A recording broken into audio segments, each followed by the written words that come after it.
Бажаю здоров'я, шановні українці і українки. Коротко про сьогодні. В Запоріжжі продовжують надавати допомогу людям, які постраждали вночі через російські удари. Станом на цей час 20 людей звернулись по медичну допомогу. Серед них 4 дитини. На жаль, є загиблий через цей удар росіян. Мої співчуття. В Харкові був жорсткий удар по центру міста, по будівлям Національного фармацевтичного університету. Цілеспрямовано саме по цьому навчальному закладу.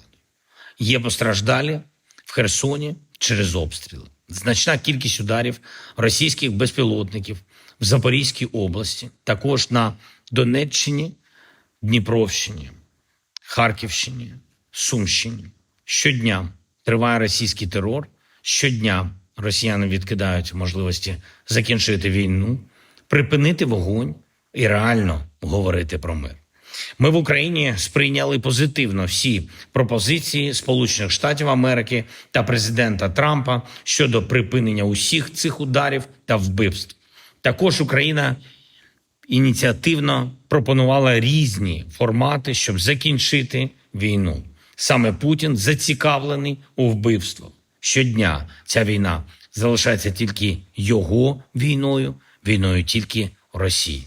Ми розраховуємо, що світ зробить з цього висновки.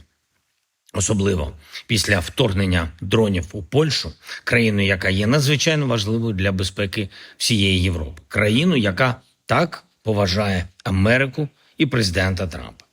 І важливо, щоб і в Європі дійсно відчули, що коли йдеться про Росію, йдеться не про того чи іншого її сусіда. Йдеться про всіх. Інакше Росія зробить висновки і тільки розширить війну. Причому не обов'язково проти саме України. Сьогодні доповідав керівник служби зовнішньої розвідки України. Передусім про ситуацію із паливним сектором в Росії після наших далекобійних санкцій. Дякую за влучність операторам українських дронів. Дякую нашим виробникам, як наших дронів, так і ракет.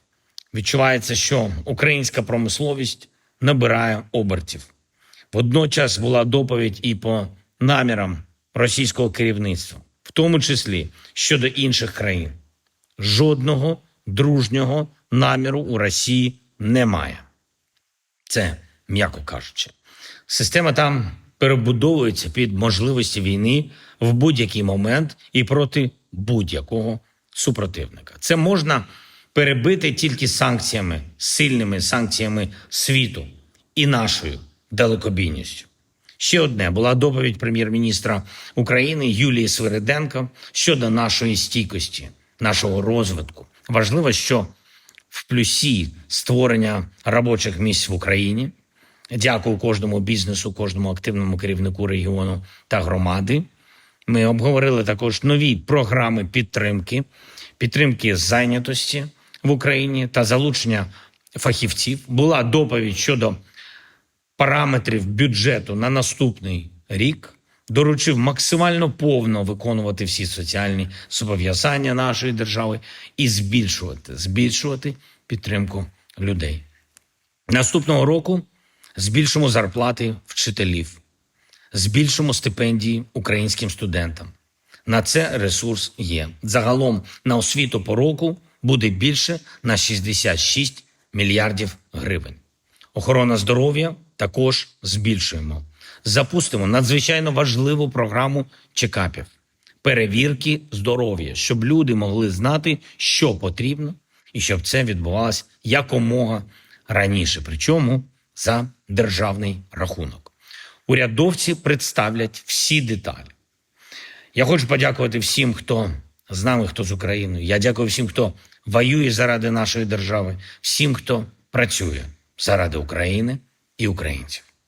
Слава Україні!